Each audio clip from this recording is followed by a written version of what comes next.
Sebenarnya, Lady Russell hampir tiada pengaruh langsung kepada Elizabeth. Walaupun dia nampaknya menyayangi Elizabeth, itu adalah kerana dia patut mengasihinya, bukan sebab Elizabeth layak memperolehi kasih sayangnya. Lady Russell tidak pernah menerima lebih dari perhatian yang dangkal.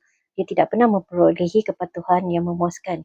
Bahkan dia tidak pernah berjaya menyampaikan apa-apa pendapat terhadap hasratnya sebelum ini. Dia berulang kali mencuba untuk menyertakan Anne dalam ziarah mereka ke London, lalu dia menerima semua ketidakadilan dan perancangan pilih kasih yang begitu mementingkan diri sehingga dia dipencilkan. Pada keadaan lain, dia membiarkan Elizabeth memiliki kelebihan supaya dia dapat menghakimi diri sendiri dengan pengalamannya, tetapi sentiasa berakhir dengan sia-sia.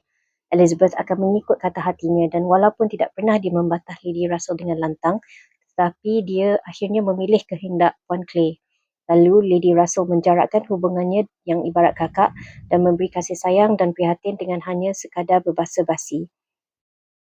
Pada pandangan Lady Russell, kedudukan sosial Puan Clay adalah tidak sekufu dan dia mempercayai perwatakan wanita itu mencerminkan bahawa dia teman yang amat berbahaya, cuma penghijrahan yang akhirnya boleh meninggalkan Puan Clay dan pilihan membawa teman rapat yang lebih sesuai dalam lingkungan Cik Elliot selaku anak sulung.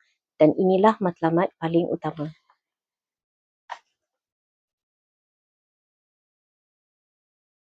Lady Russell indeed had scarcely any influence with Elizabeth and seemed to love her rather because she would love her than because Elizabeth deserved it.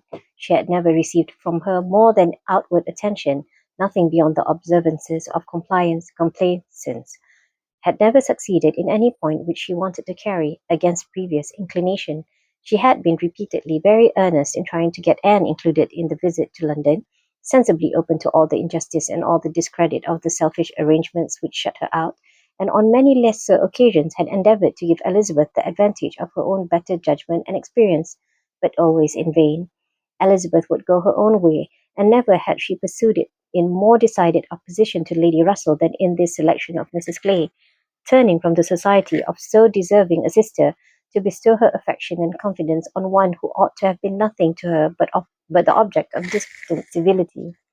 From situation, Mrs. Clay was, in Lady Russell's estimate, a very unequal, and in her character she believed a very dangerous companion, and a removal that would leave Mrs. Clay behind and bring a choice of more suitable intimates within Miss Elliot's reach was therefore an object of first-rate importance.